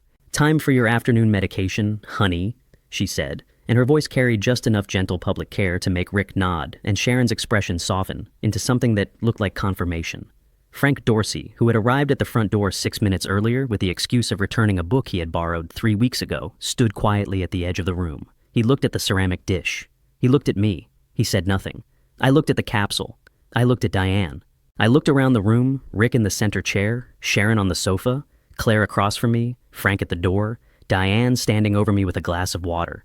6 people, the room sealed and still and waiting. And I thought now. "Diane," I said. My voice was calm and unhurried and carried to every corner of the room. "Before I take that, I have a question." She smiled. "Of course, honey." "Were you planning on the stairs first?" I said, "or the medication?" The room went absolutely silent. Not the silence of confusion, the silence of a held breath, every person in the room suddenly simultaneously not breathing. Diane's smile did not fall. It suspended, like a clock that has stopped mid-tick, frozen at the precise moment before it would have had to become something else. Harold! She began, her voice still smooth, still reaching for the register of patient concern. Because the plan I found in your bag, I said, listed both options, stairs or meds, whichever comes first. I want to make sure I understand which timeline we're on. The color left her face. Not dramatically, not a sudden draining of blood, not a theatrical collapse. Just a slow, quiet evacuation, the way light leaves a room when the sun moves. She stopped. Go ahead, I said gently. You can't prove. She stopped again, her jaw tightened. You can't prove what the dosage was. She heard herself. I watched the exact moment she heard herself. Thank you, I said quietly. That's the word I needed. I took out my phone and sent one text, now. 45 seconds later, the front door opened and Evelyn Hart walked in from the December cold 3 folders tucked under her arm, 1 red, 1 green, 1 yellow. Before I reveal what happened in that room, and trust me, nothing went the way anyone expected, leave a comment with just one word. What do you think Diane said when the folders hit the table? One word I'll be reading. Thank you for staying this far. And a gentle reminder, some scenes ahead are shaped by fiction to carry a deeper point across. If you'd rather not continue, you can stop here, but if you do stay, I think you'll find it was worth it. Evelyn set the folders on the coffee table without a word of introduction. Red first, then green, then yellow, a clean row in the center of the table covering the statement of family concern Diane had placed there 20 minutes earlier. She didn't move that document out of the way. She covered it. Then she straightened up, looked at every person in the room exactly once, and said, My name is Evelyn Hart. I'm Harold Bennett's attorney. I'd ask everyone to please sit down. Rick Hollis did not sit down. Who let you in? Harold did, Evelyn said, without looking at him. 3 months ago, when he retained me. She opened the red folder. Physical evidence, she said. 4 photographs recovered from a concealed compartment in a burgundy leather handbag, a compartment custom ordered at Leary Leather on Exchange Street on April 14th of this year, 6 months before Harold was aware of its existence. The order was placed in cash, no name given. She laid the photographs out on the table, face up. The transition plan 12 steps, typed with a completion target of December 15th. She laid that beside the photographs. And a handwritten note, Plan B stairs, or meds, whichever comes first. She paused. I believe we heard one of those options referenced approximately 4 minutes ago. The room was absolutely still. Then she opened the green folder. Financial evidence, a report from First Harbor Bank's fraud prevention specialist, confirming that the signature on a financial power of attorney, filed in August of this year, deviates consistently from Harold's authenticated signature by approximately 3 degrees characteristic of a practiced copy. 4 transfers totaling $340,000, structured in amounts under $90,000 to avoid automatic federal reporting thresholds. She set Maya's report on the table. And copies of every document instruction sent to the household accountant, including a demand to finalize property transfers without Harold's original signature, which the accountant refused. Diane said nothing. She was looking at the green folder with an expression I had never seen on her face before. Not anger, not calculation, but something that looked almost like the specific focus of a person, trying very hard to find the exit in a room that has no exits. Evelyn opened the yellow folder. Medical evidence. Pharmacy records showing 3 cash purchases of digoxin, a cardiac medication. Harold is not prescribed on August 28th, September 19th, and October 14th. A laboratory analysis of a capsule. Harold did not swallow on December 5th, confirming digoxin at 0.25 milligrams double standard therapeutic dose with a documented dangerous interaction with Harold's prescribed metoprolol. She set Dr. Whitman's report on top. And an independent neurological evaluation, signed and dated December 10th, confirming Harold Bennett's cognitive function is fully intact. She closed all 3 folders. All 3 reports are from independent sources with no prior relationship to Harold. All original documents are in the custody of my office. Copies have been filed with Portland Police Department. She looked at Diane directly for the first time. Mrs. Bennett, I'd strongly recommend you say nothing further without your own attorney present. For about 5 seconds, no one moved. Then Rick Hollis stood up. This is fabricated, he said loudly and with the particular confidence of a man who has never needed to be right, only present. All of this. You can't walk into someone's home and... Evelyn reached into her bag and placed a single document on the table, notarized original seal visible from across the room. Vince Leary's signed statement notarized November 5th, attesting to the April 14th order. I have originals for every document in these folders. She looked at Rick with an expression of complete professional neutrality. You're welcome to examine any of them. Rick sat back down. Sharon Mills had both hands pressed over her mouth. Her eyes were bright and wet, moving from the folders to Diane to Harold and back like a woman watching a building come down that she had believed was solid. A small sound escaped her, not quite a word. "I didn't know," she whispered. "Diane, you told me he was Sharon." Diane's voice was sharp, reflexive, the voice of a person cutting a thread before it unravels further. Then she seemed to hear herself, and she stopped. Claire stood up from her chair and crossed the room to stand beside me. She didn't take my hand. She didn't say anything. She just stood there shoulder to shoulder with me, and that was enough. More than enough. Frank Dorsey reached into his coat pocket and took out his phone, opened an app. I have written records with timestamps covering every day in the Caregiver Journal from November 3rd through December 12th. He said to no one in particular to the room at large. Every day she says Harold was confused or forgetful. I can account for where he was and what he was doing. I have photographs. He held up the phone briefly. I'm prepared to provide all of it. The front door opened at that moment. Martin Klein stepped into the hallway, saw the 3 open folders on the coffee table, saw Evelyn Hart standing in the center of the room, and went very still. He set his briefcase down beside the door. "Ms. Hart," he said quietly, "I think I need to speak with you privately, at your earliest convenience." "My office, Monday morning," Evelyn said without turning around. 8 o'clock. Diane was sitting on the sofa now. At some point in the last few minutes, she had moved from the center of the room, the commanding position she had held for the entire afternoon, to the corner of the sofa. She sat with her hands in her lap, and she looked at the 3 folders on the table, and she said nothing at all. I looked at her. For a long moment, I just looked at the woman I had been married to for 43 years. "Evelyn," I said, "make the call." 2 officers arrived at 4:15. Evelyn had called Portland PD before she walked through my front door. The formal request had gone in the morning, with the full hoe so attached, and the response had been coordinated in advance. This was not a 911 call. This was a prearranged law enforcement response to a documented case, which meant when the patrol car pulled up to the house on Westbrook Drive, both officers already knew the outline of what they were walking into. They were professional and quiet. One spoke briefly with Evelyn at the door, the other remained in the hallway. Diane stood when they came in. She smoothed her gray dress, the one she had put on that morning, for a day she had been planning for 3 years. She looked at the officer in front of her, and she said very clearly, "I understand." She didn't look at Rick. She didn't look at Sharon. She didn't look at Claire. She looked at me. It was a long look, 4 or 5 seconds, maybe more. And I had known this woman for 43 years, had read her face across breakfast tables and hospital waiting rooms, and the front seats of cars on long drives, and I could not read what was in that look.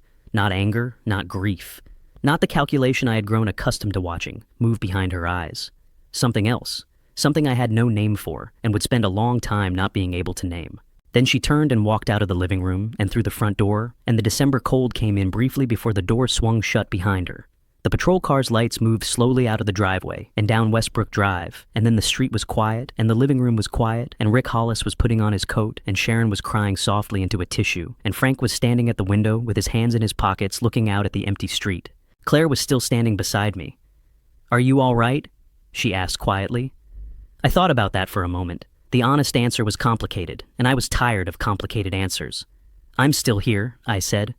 She nodded the way she had nodded at Portland Head Light, like that was enough, like that was, in fact, everything. "Come on," she said. "Let me make you some coffee." We walked together into the kitchen, and I heard Frank follow us in, and outside the December dark was coming down fast and early, the way it always does in Maine, and the house was quieter than it had ever been. 3 days after the officers left Westbrook Drive, I sat in Evelyn Hart's conference room for the 4th time. The table was clean, no folders this time. They were in police custody now, logged and sealed, doing the work they had been built to do. Evelyn sat across from me with a fresh legal pad, and Claire sat beside me with her coat still, on the way she did when she wasn't planning to stay longer than necessary. "Here's where we are," Evelyn said, and she went through it the way she went through everything methodically, without softening it. "The DA's office has received the full file. Based on what's been submitted, we're looking at several counts. Forgery on the power of attorney, that's a Class C felony in Maine, up to 5 years. The structured financial transfers, $340,000 through fraudulent authorization, that's theft by deception, above $10,000, a Class B felony, up to 10 years. She paused. "The digoxin, purchasing a prescription cardiac medication without a prescription, administering it to a person. Without their knowledge in a dosage that creates a life-threatening drug interaction, the DA is reviewing that as attempted murder, Class A felony, up to 30 years. Claire was very still beside me. "Martin Klein contacted my office Saturday evening," Evelyn continued. "He's entered into a cooperation agreement with the investigation. The guardianship petition documents become evidence against Diane rather than for her." A beat. Dr. Pierce filed his voluntary report with the Maine Board of Licensure on Sunday. He's acknowledged that he allowed himself to be directed by a family member to create documentation without independent clinical basis. His license is under review, but his cooperation strengthens the conspiracy charge significantly. And Lena, I asked. She met with the investigator yesterday morning. Full cooperation, every email, every document instruction, every phone call she kept records of. She's been told she's not a target of the investigation.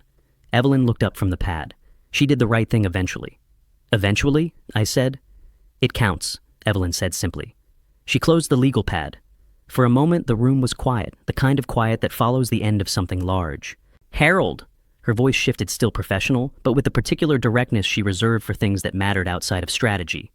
You should know I've handled fraud cases for 22 years. I've never seen a private individual build a 3-layer evidentiary case of this quality without law enforcement assistance. She paused. You did something very difficult very carefully under conditions that would have broken most people. I didn't know what to say to that. I looked at the empty table where the 3 folders had been. He had help, Claire said quietly beside me. He did, Evelyn agreed. She looked at me. Are you all right? I thought about that. The same question Claire had asked me in the kitchen 3 days ago, with the December dark coming in through the windows. I will be, I said. That's close enough for now. Thomas arrived at 4 o'clock on Sunday afternoon. He had driven up from Boston that morning, which meant he had been in the car with his thoughts for 2 hours, before he walked through my front door, and I could see the weight of that, in the way he moved, careful, contained like a man carrying something he hadn't figured out yet how to set down.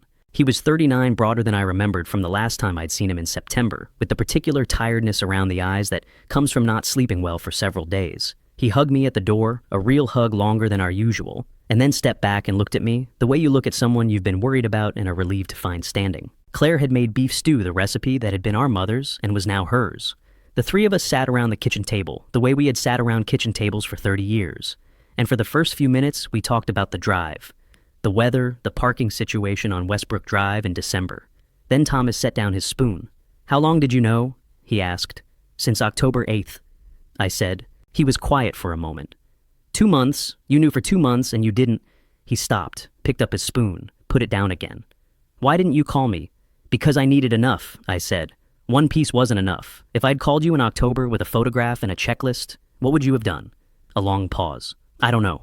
You would have called her, or come down here and confronted her, and she would have explained it away and we'd have lost everything. I held his gaze. I needed all 3 layers at once. I needed it to be something she couldn't walk out of. Thomas looked at his bowl. At the table. At some point in the middle distance that wasn't in the room. Did she ever... He stopped again. His jaw tightened. Was any of it real? The marriage, was any of it actually real? It was the question I had been sitting with since October, since the night I found $50,000 from Gavin Shaw, dated March 2022, and a calendar notation that read, "Approach carefully." I don't know, I said honestly. I've stopped needing to know. Thomas looked up at me sharply, not angry, but surprised. The people in this room are real, I said. That's what I know. That's what I have. Something shifted in his face then. Not resolution exactly. More like the beginning of it, the first movement of a thing that would take longer to complete, but had finally started. Claire refilled his bowl without asking. He let her. Outside the kitchen window, the December dark had come down early, and the light above the stove made the room warm and small and exactly the right size. Frank was already on his back porch when I came through the gate on Wednesday afternoon. The chessboard was set up on the wooden table between the 2 chairs, the pieces arranged for a new game, a thermos of coffee sitting beside it with 2 mugs. He looked up when I came through the gate, nodded once, and poured the coffee without being asked. We sat down. He moved his king's pawn 2 squares forward. I mirrored him. For a few minutes, neither of us spoke. That was the thing about chess with Frank. It had its own language, and sometimes that language was enough. After the 3rd move, he reached into the inside pocket of his coat and produced a spiral-bound notebook, about 60 pages covered in his neat, unhurried handwriting. He set it on the table beside the board. Evelyn called me Monday, he said. She said the investigators would need the original. I made you a copy. He tapped the notebook. Every day from November 1st to December 13th. Date, time, what I saw or heard, who else was present if anyone. Photographs are on my phone. With timestamps, she has those already. I picked up the notebook, opened it to the first page. November 1st, 2025, 1:47 p.m. Harold Bennett arrived at my residence for our weekly chess session. Appeared alert, oriented, engaged. Won 2 of 3 games in approximately 35 minutes each. I closed it. Frank, I said, you spent 6 weeks writing this. He moved his knight. I had the time. You didn't have to. He looked up at me over the board with the expression of a man who has considered an argument and found it unpersuasive. You're my neighbor, he said.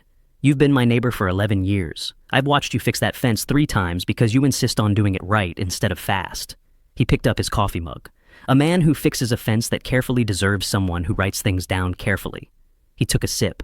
Your move? I looked at the board for a moment. Then I moved my bishop. We played for an hour and a half. He won the first game, I won the second and third.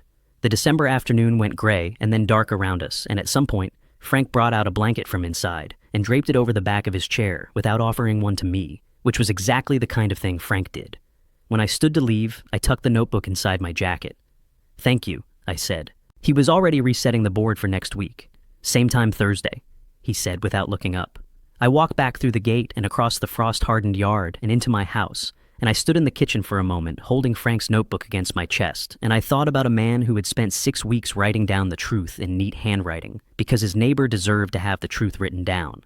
Some things I thought you can't put a value on. Maya Collins called at 9:15 on a Monday morning. I was at the kitchen table with coffee and the newspaper, a habit I had kept through everything, because some habits are load-bearing in ways you don't fully appreciate until you test them.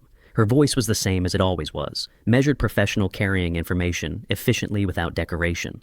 Mr. Bennett, I wanted to update you personally before the formal notification goes out. A brief pause. The account belonging to Gavin Shaw has been frozen by court order as of Friday. All $340,000 are confirmed present and accounted for.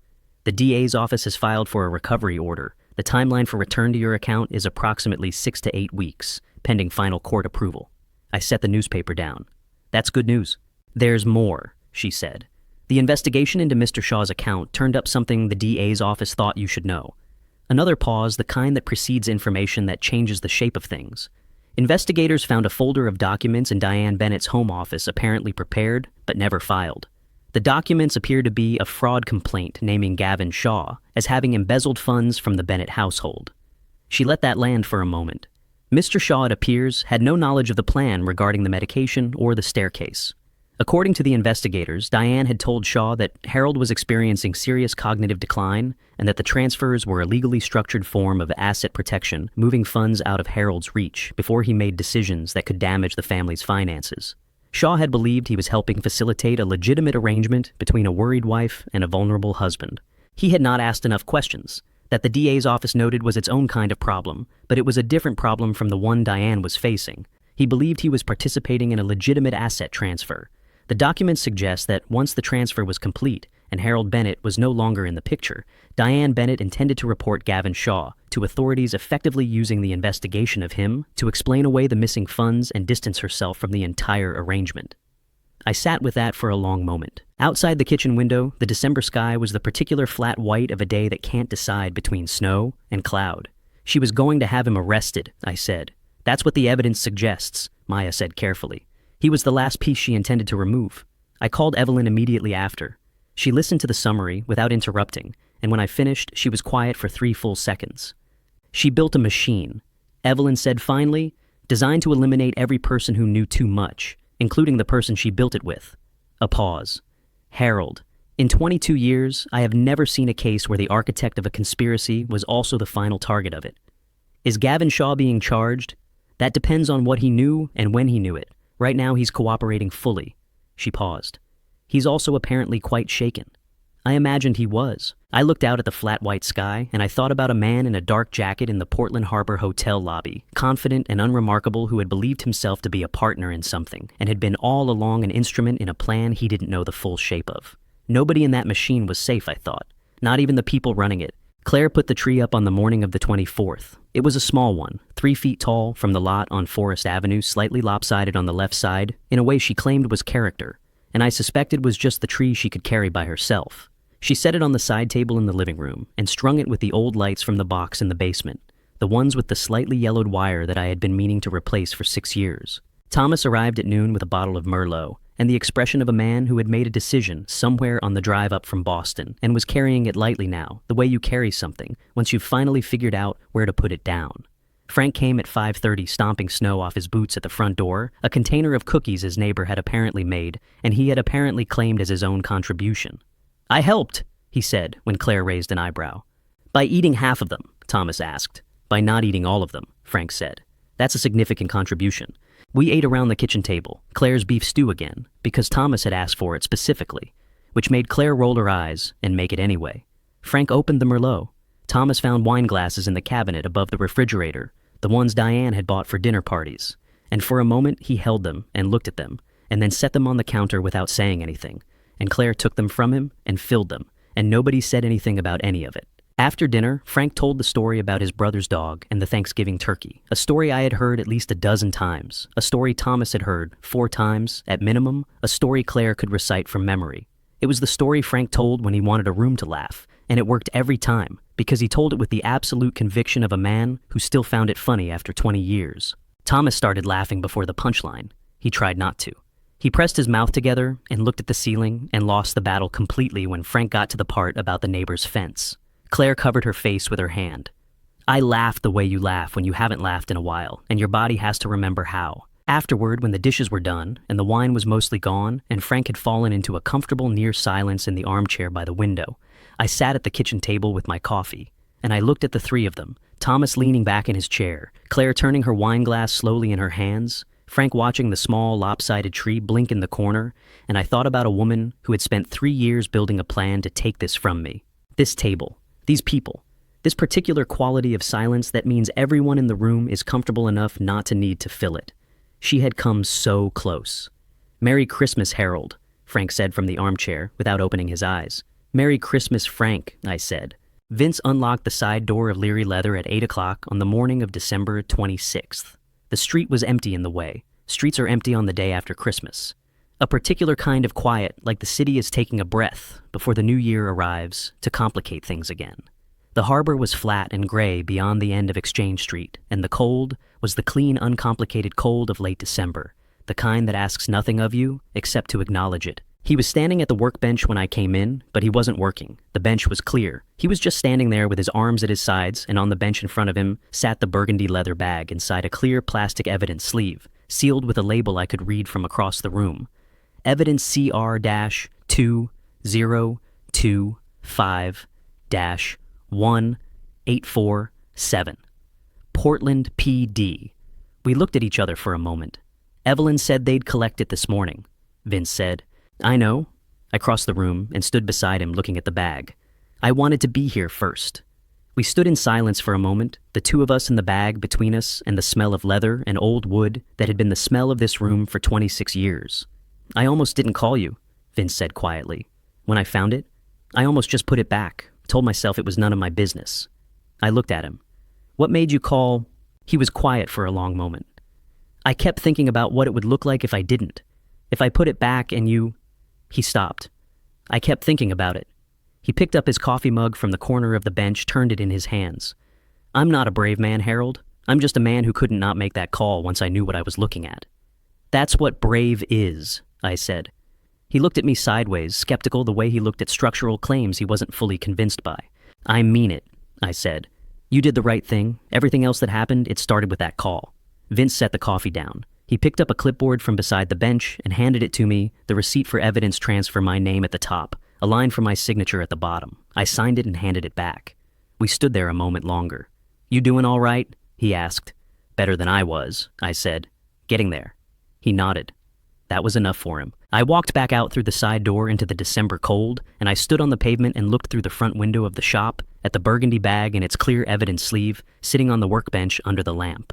A leather bag with a stuck zipper. I only wanted to fix the zipper, I thought, and it saved my life. I drove to the harbor on the morning of the 30th because I didn't know where else to go, not in a lost way. In the way that certain places hold certain kinds of thinking, and this one the commercial pier on 4th Street, the lobster boats in the flat pewter water, and the gulls that cared about nothing, except what was directly in front of them, had always been where I went when I needed to hear myself think clearly. I parked and walked to the end of the pier. The cold was clean and direct, the way December cold in Maine is direct. It doesn't negotiate, it just arrives and tells you exactly where you stand. A man was unloading crates from a lobster boat at the far end, moving with the unhurried efficiency of someone who had done this particular task so many thousands of times that it had become a kind of meditation. He glanced up when I walked past. Cold morning, he said. It is, I said. As supposed to warm up Thursday. I'll believe it when I feel it. He laughed a short, honest laugh and went back to his crates. I walked to the end of the pier and stood with my hands in my pockets and looked out at the harbor. I thought about 43 years. Not all of them at once, that would have been too much for any one morning, but pieces. The kitchen table Diane and I had argued about for 3 weeks in 1987, before agreeing on a color that neither of us fully loved and both of us grew to prefer above any other. The summer, Thomas was 8 and fell asleep in the back seat driving home from Acadia, with his face pressed flat against the window. Claire at 22, calling me from her first apartment to tell me the stove didn't work, and then calling back 10 minutes later to say she had figured it out herself, and the particular pride in her voice both times. I thought about what had been real, and I decided, standing at the end of that pier with the Atlantic wind in my face and the lobster boat behind me and the city of Portland visible through the gray morning haze, that more of it had been real than I was inclined to credit in my darker moments. Not the last 3 years, but before that, there were decades of ordinary life that had been exactly what they appeared to be, and those decades had produced Claire and Thomas, and a house I knew by feel in the dark, and a neighbor named Frank who wrote things down in a spiral notebook because he thought the truth mattered. That was a life, not the one I thought I had, but a real one. The man at the crates finished loading his truck and drove away. The pier was empty except for me and the gulls. I stood there until the cold had thoroughly made its point. Then I walked back to the car, started the engine, and drove home. Still here, I thought, watching the harbor shrink in the rearview mirror. That's not nothing. That's everything. Claire and Thomas arrived at 7 with groceries and wine, and the deliberate good cheer of 2 people who had decided, without discussing it, to make the evening what it needed to be. Thomas took over the kitchen speaker. Claire took over the stove. I was handed a glass of Merlot and gently redirected to the living room, which I accepted without argument. By 10 o'clock, the house was warm and smelled of garlic and rosemary and the specific kind of comfort that only comes from a kitchen being used by people who love each other. I sat by the window and listened to them talk in the kitchen, Thomas telling a story about something that had happened in Boston, Claire interrupting to correct a detail he was getting wrong, Thomas insisting he wasn't, Claire laughing. At 10:30, I slipped away to my study. The fireproof box was in the bottom drawer where it always was. I opened it and found what I was looking for near the top, a single sheet of yellow legal pad paper folded in half. I didn't need to unfold it. I knew what it said. Layer 1, Layer 2, Layer 3. I had written those words on the second night of October, sitting in this same chair with Diane asleep upstairs and the whole weight of what I had discovered pressing down on me like something physical. I had written them as a promise to myself, 3 things I needed all at once beyond any possibility of denial. I held the page for a moment, then I dropped it into the wastebasket. It made no sound at all when it landed. From the living room, Claire's voice, "Dad, come on, it's almost time." 1 second. I called, but I sat there a moment longer, in the quiet of the study, the lamp burning warm beside me. I thought about a burgundy leather bag with a stuck zipper, about Vince who couldn't stay silent, about Evelyn who thought in structures, about Frank who showed up every Thursday with a chessboard and a notebook and no fanfare whatsoever, about a zipper that stuck on exactly the right morning. "Dad," Thomas this time louder. 20 seconds. I stood up, straightened my jacket, and walked out of the study and down the hall toward the sound of my children counting down. They had left a glass for me on the side table. I picked it up. 10, Claire said. 9, Thomas said. At midnight, Thomas put his arm around my shoulder, and Claire leaned her head briefly against mine, and outside on Westbrook Drive, someone was setting off fireworks that lit the December sky in brief, bright colors. "Happy New Year, Dad," Thomas said. I put my arm around him. "Happy New Year," I said. "Both of you." We stood at the window for a while, the 3 of us watching the light. I've lived long enough to know that family revenge isn't a story you see in movies. It's quiet. It hides behind shared meals, familiar voices, and doors you never thought to lock. Looking back, I made one mistake that almost cost me everything I trusted completely, and I stopped paying attention. Don't be like me. Don't wait until a stuck zipper becomes the thing that saves your life. My personal opinion, love isn't an excuse to be blind. You can love someone fully and still keep your eyes open. A good heart doesn't mean a careless one. I believe God puts small signs in front of us every day: a broken zipper, a name, overheard a drawer left open an inch too far. The question is whether we're humble enough to notice. If this story made you think about the people you trust, the things you've overlooked, or perhaps your own home, I'd love to read your thoughts in the comments. Share this with someone who needs to hear it. And if you'd like to follow more stories like this, subscribing means a great deal. Thank you sincerely for staying with me until the very end. A note before you go. The stories that follow contain certain fictional elements constructed entirely for educational and reflective purposes. If that's not what you're looking for today, no hard feelings, step away and find something that suits you better. But if you choose to stay, I promise to make it worth your time.